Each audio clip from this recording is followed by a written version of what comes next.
Gênesis capítulo 1 e vamos ler a partir do versículo 26. E disse Deus: façamos o homem à nossa imagem, conforme a nossa semelhança, e domine sobre os peixes do mar e sobre as aves dos céus, e sobre o gado e sobre toda a terra, e sobre todo o réptil que se move sobre a terra. E criou Deus o homem à sua imagem. A imagem de Deus o criou, macho e fêmea os criou. E Deus os abençoou, e Deus lhes disse: frutificai e multiplicai-vos, e enchei a terra, e sujeitai-a, e dominai sobre os peixes do mar, e sobre as aves dos céus, e sobre todo o animal que se move sobre a terra. Agora vamos para o capítulo 2 e o versículo 15. E tomou o Senhor Deus o homem e o pôs no jardim do Éden para o lavrar e o guardar. E ordenou o Senhor Deus ao homem, dizendo: de toda a árvore do jardim comerás livremente, mas da árvore da ciência do bem e do mal, dela não comerás, porque no dia em que dela comeres, certamente morrerás. E disse o Senhor Deus: não é bom que o homem esteja só. Far-lhe-ei uma adjutora que esteja como diante dele. Havendo, pois, o Senhor Deus formado da terra todo o animal do campo e toda a ave dos céus, os trouxe a Adão, para este ver como lhes chamaria. E tudo o que Adão chamou a toda a alma vivente, isso foi o seu nome. Versículo 21. Então o Senhor Deus fez cair um sono pesado sobre Adão, e este adormeceu, e tomou uma das suas costelas, e cerrou a carne em seu lugar. E da costela que o Senhor Deus tomou do homem, formou uma mulher, e trouxe-a a Adão. Agora no terceiro capítulo, vamos ler no finalzinho do capítulo, versículo 20. E chamou Adão o nome de sua mulher Eva, porquanto ela era a mãe de todos os viventes. E fez o Senhor Deus a Adão e a sua mulher túnicas de peles e os vestiu. Então disse o Senhor Deus: eis que o homem é como um de nós, sabendo o bem e o mal. Ora, pois, para que não estenda a sua mão e tome também da árvore da vida, e coma e viva eternamente. O Senhor Deus, pois, o lançou fora do jardim do Éden, para lavrar a terra de que fora tomado. E havendo lançado fora o homem, pôs querubins ao oriente do jardim do Éden, e uma espada inflamada que andava ao redor, para guardar o caminho da árvore da vida. Que Deus nos dê entendimento da sua palavra.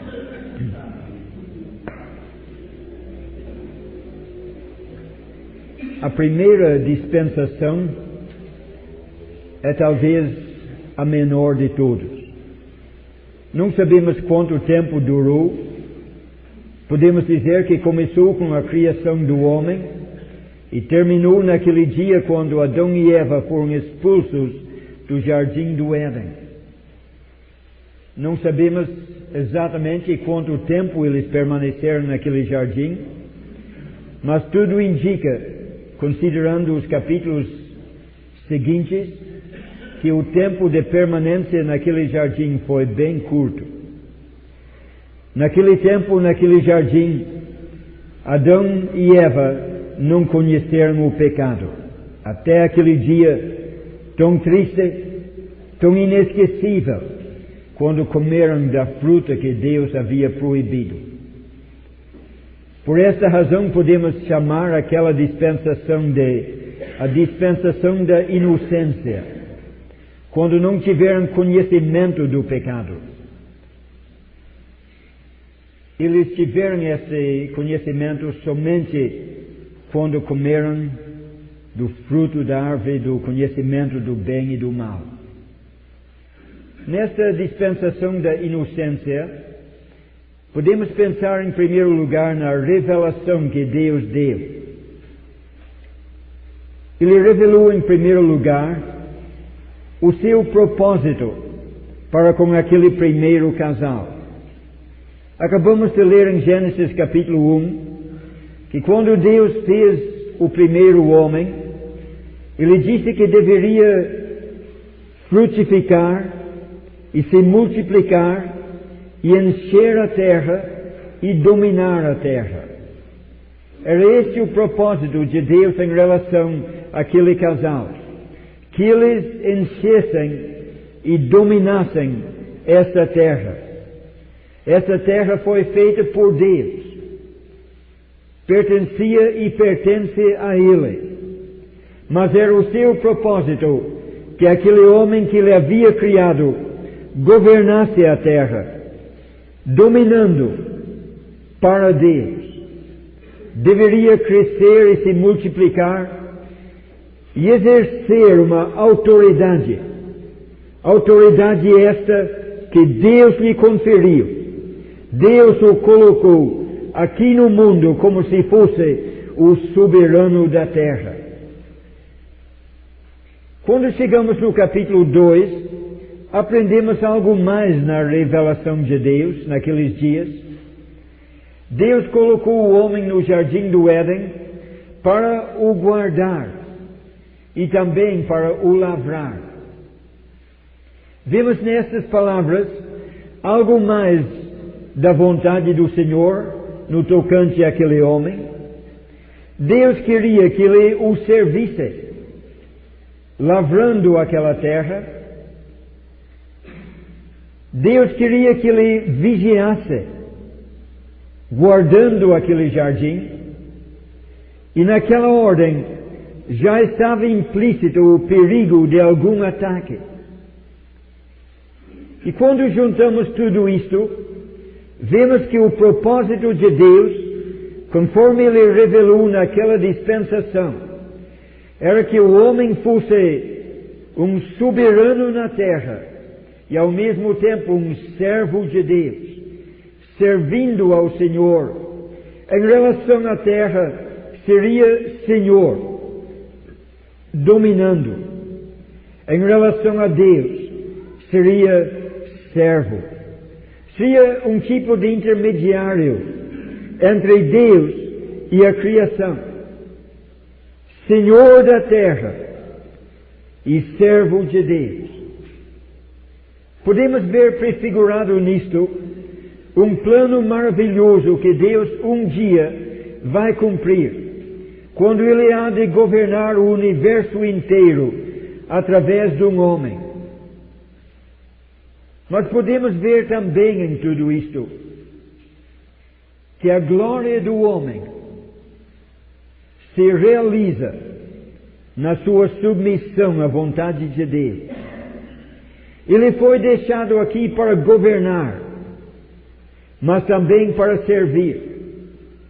Seria o governador da terra. Seria também um lavrador, lavrando e cultivando aquele jardim. Isto prefigura o que Deus quer de nós. Se nós queremos ser grandes, como Adão, o Senhor da terra, o caminho é ser servo. O Senhor Jesus ensinou isto no Novo Testamento. Ele falou que aquele que se humilha será exaltado, mas aquele que se exalta será humilhado. Este princípio que o Senhor Jesus ensinou vem da primeira dispensação, da primeira revelação de Deus aos homens, que o homem deve servir a Deus. E nesta humildade, neste serviço humilde, o homem encontra a verdadeira grandeza. Em Mateus capítulo 23, o Senhor Jesus falou com os seus discípulos acerca das atitudes do mundo, porque o mundo não adotou, não aceitou a revelação de Deus. E até hoje eles não aceitam.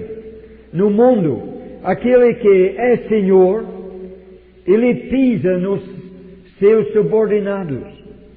E para subir, ele pisa nos outros. Mas ele disse, não será assim entre vós.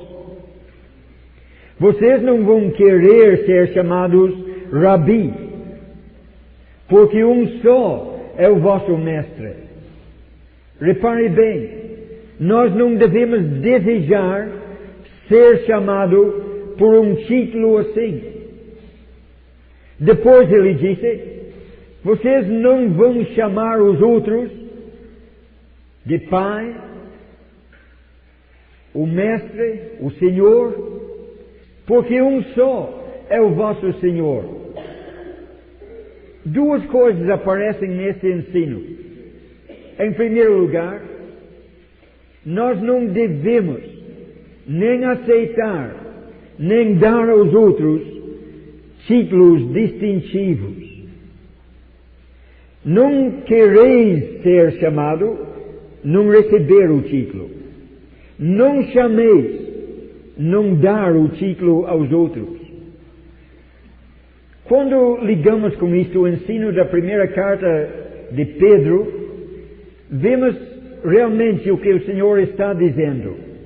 Em 1 Pedro aprendemos que temos de dar honra a quem honra é devido.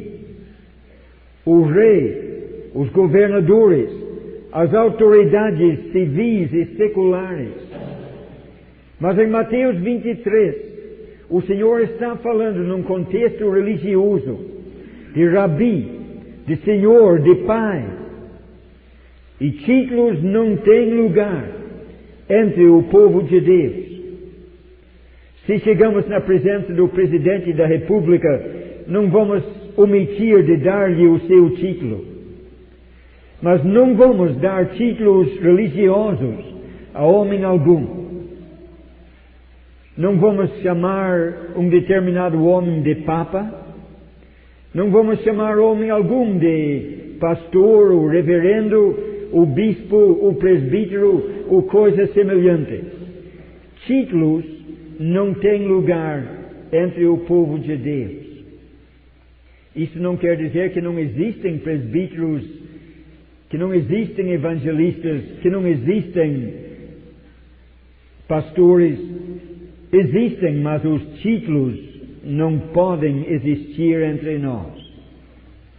E tudo isso provém do princípio estabelecido por Deus na primeira dispensação. Aquele que quer ser o maior, faça-se servo de todos. A verdadeira grandeza não é sentar numa poltrona mandando os outros trabalhar. A verdadeira grandeza não está em organizar o trabalho dos outros. A verdadeira grandeza é visto no serviço humilde. O próprio Senhor Jesus Cristo, o Senhor e Mestre, pegou a bacia e toalha e lavou os pés aos seus discípulos. É isto que Deus quer para o ser humano. Sempre queria, desde o começo, queria que Adão fosse grande, servindo. É a primeira revelação. O que Deus deseja do ser humano, um ser nobre, um ser grande, que é humilde, que serve. Agora pensemos um pouco na responsabilidade naquela primeira dispensação. Não apenas a revelação, mas a responsabilidade que aquela revelação trouxe. Adão teria a responsabilidade de lavrar, cultivar aquele jardim. Tinha também a responsabilidade de guardar aquele jardim. E tinha a responsabilidade de multiplicar e encher a terra e dominar a terra.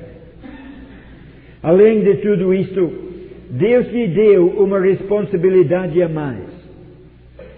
O dever de obedecer. Deus disse: vocês podem comer livremente de todas as árvores do jardim, mas daquela árvore, do conhecimento do bem e do mal, dela não comerás. Uma ordem que o Senhor lhe deu. A responsabilidade era bem clara. Podemos dizer, fácil de cumprir. Cultivar aquele jardim, quando não havia espinhos e abrolhos, quando não havia nada que o pecado trouxe, seria uma tarefa agradável e abençoada. Obedecer a Deus em recusar aquela árvore não seria difícil, já que ele tinha liberdade para comer de todas aquelas outras árvores que eram agradáveis à vista e boas para se comer. Antes de pensar nas atitudes do homem nessa responsabilidade, eu quero que pensemos um pouco no relacionamento entre ele e Deus. Era uma coisa toda especial. Não havia pecado naquele tempo. Adão não conhecia pecado. Não havia barreiras entre ele e Deus. E Deus vinha naquele jardim e conversava com Adão. Deus fez Adão com as suas próprias mãos, lidando diretamente com o homem. O colocou no jardim, falou para ele o que ele deveria fazer. Deus não mandou um recado através de um anjo. Deus não ficou distante, mandando anjos ou arcanjos para trazer mensagens. Nem havia profetas para trazer a mensagem do Senhor. Deus estava perto do homem e o homem estava perto de Deus. Poderiam se comunicar diretamente, e não apenas comunicar diretamente, mas trabalhar juntos. No capítulo 2, Deus trouxe os animais para Adão. Imagine o próprio Deus trazendo os animais e Adão dando o nome para o animal e Deus aceitando o nome que Adão deu a cada animal. O nome que lhe deu é o nome que ficou. Deus e Adão tão íntimos, tão pertos, um relacionamento direto, íntimo, sem qualquer barreira. Assim foi naqueles dias tão gloriosos.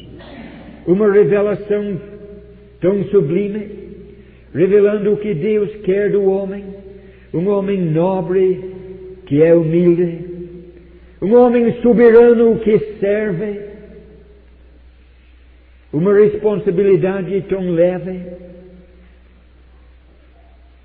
um relacionamento tão íntimo, tão agradável. Mas aquele homem fracassou e não demorou muito. Ele fracassou de várias maneiras. Para começar, ele foi negligente. Deus havia dito para ele que deveria guardar aquele jardim, deveria vigiar. Mas no capítulo 3 a serpente chega no jardim e a serpente conversa com Eva e a serpente engana Eva, já faz o seu trabalho pernicioso. E eu pergunto, onde estava o guarda? Onde estava Adão? Ele não aparece nesses versículos. Ele estava negligenciando a sua responsabilidade de vigiar, de guardar aquele jardim.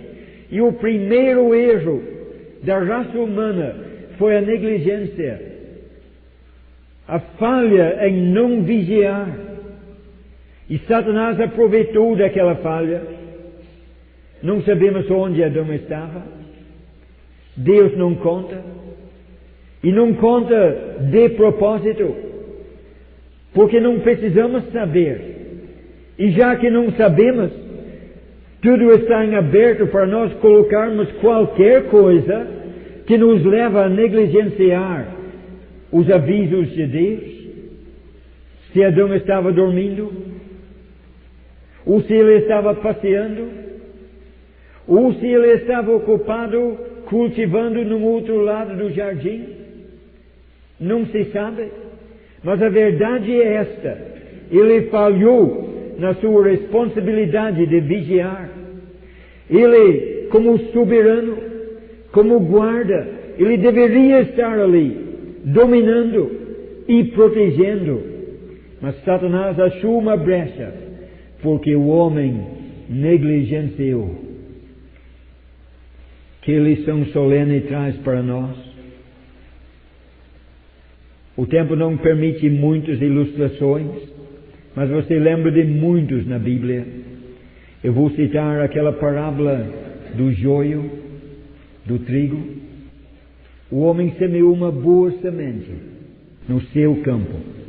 Fez um trabalho bom. Os homens dormiram. O inimigo semeou o joio. O inimigo aproveitou aquela oportunidade quando os homens estavam dormindo, exatamente como Adão, negligenciando a responsabilidade de vigiar. E quando chegamos nos Atos dos Apóstolos e nas epístolas, vemos vez após vez as exortações para vigiar. Quando Paulo estava em Mileto, chamou os presbíteros da igreja em Éfeso, ele disse que deveriam vigiar. Vez após vez vem esta exortação para vigiar o rebanho do Senhor, como se fosse um jardim do Éden. Porque como Satanás infiltrou aquele jardim, devido à negligência do guarda, Satanás tem infiltrado as igrejas de Deus. Quando os irmãos têm dormido, Paulo estava preocupado por causa da igreja em Corinto, e ele falou do seu receio que Satanás, com a sua astúcia, poderia corromper a igreja em Corinto e afastá-la da simplicidade que está em Cristo. E é só olhar ao redor e ver como ele tem conseguido fazer isto. Igrejas e mais igrejas têm afastado daquela simplicidade que Cristo estabeleceu. Satanás fez isto porque os homens dormiram. A primeira falha, então, na primeira dispensação foi a negligência. Mas depois da negligência veio a desobediência. Quando Eva comeu aquela fruta, ela deu para Adão. Eva foi enganada. Ela comeu aquela fruta pensando que ia melhorar a sua situação, mas ela deu para Adão e ele não foi enganado. A Bíblia diz isto claramente em 1 Timóteo capítulo 2. Eva foi enganada, mas Adão não foi enganado, mas de olhos abertos, deliberadamente ele desobedeceu a ordem do Senhor. Ele sabia que não deveria comer, mas aquele que negligenciou, agora toma mais um passo e desobedece a palavra do Senhor. Deliberadamente virou as costas ao seu Criador. E meus irmãos, muitas vezes até hoje é a negligência que gera a desobediência. Às vezes, nos primeiros dias da conversão, você nunca pensou em desobedecer a Deus. Mas com o passar do tempo, a negligência começou a aparecer, o comodismo. Depois tornou-se mais fácil dizer não aos mandamentos do Senhor.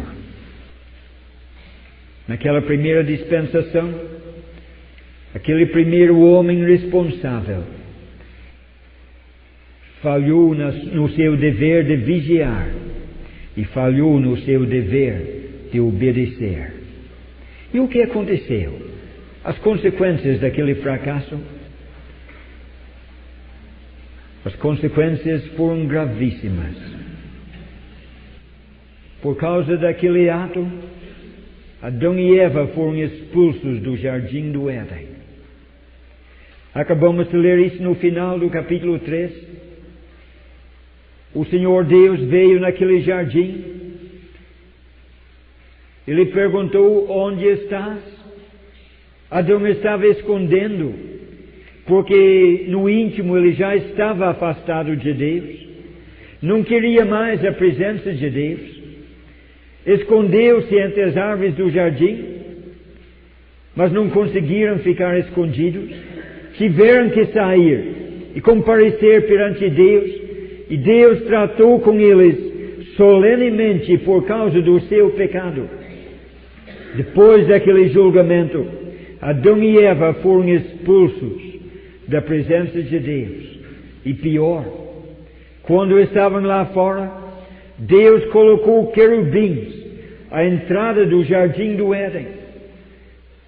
E não apenas querubins, mas uma espada flamejante que virava em todo sentido para não permitir que o homem voltasse. Um momento de prazer ilícito, comendo a fruta proibida, trouxe anos e anos de exclusão da presença de Deus. Pense um pouco nisto. Permite-me aplicar isto a cada um de nós. Pensamos naqueles lá fora no mundo, correndo atrás de coisas ilusórias que o mundo promete.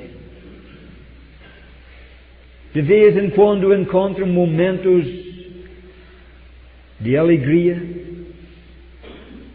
momentos que passam rapidamente e deixam um vazio no coração.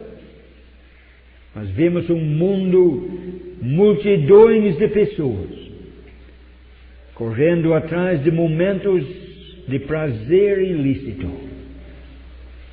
E terão de pagar uma eternidade no lago de fogo.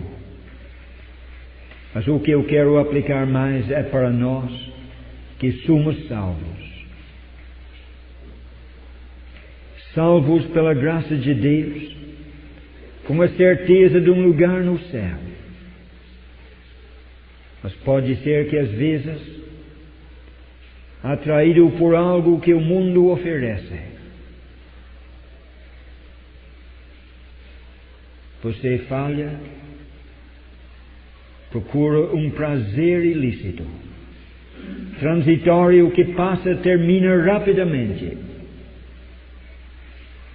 e traz depois aquele tempo sem comunhão com Deus, aquele tempo afastado dele, aquele tempo de remorso, de tristeza, de pesar. Veja as consequências de Adão. No momento ele pecou. O castigo durou o resto da vida. Cada vez que ele viu aqueles querubins, cada vez que viu aquela espada flamejante, a consciência deve ter acusado. Mas o pior de tudo é que as consequências nos atingiram também. Romanos capítulo 5 diz: por um homem entrou o pecado no mundo, e pelo pecado a morte. Assim também a morte passou a todos os homens, por isso que todos pecaram. E quando nós pensamos naquela primeira dispensação, vemos uma revelação tão sublime, uma revelação daquilo que Deus quer até hoje.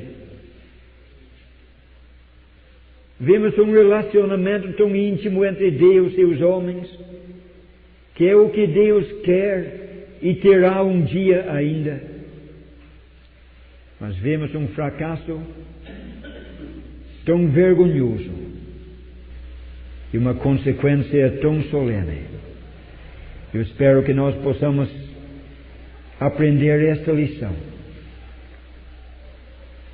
Ver a experiência de Adão e Eva, evitar os seus erros, para que nós não venhamos a cair nas mesmas consequências. A Bíblia fala muito pouco daquela primeira dispensação e, portanto, não vamos tomar mais tempo considerando-a. Mas amanhã, se Deus permitir, nós vamos pensar na segunda dispensação e na terceira. E vamos ver como Deus tem acrescentado mais revelações, que trazem mais lições para cada um de nós. Eu espero que, em consequência, cada um de nós possa ter uma compreensão mais clara daquilo que Deus vem fazendo desde Gênesis capítulo 1. Daquilo que Deus quer na nossa vida hoje, para que nós possamos servi-lo da maneira que Ele quer. Que assim seja. Amém. Amém.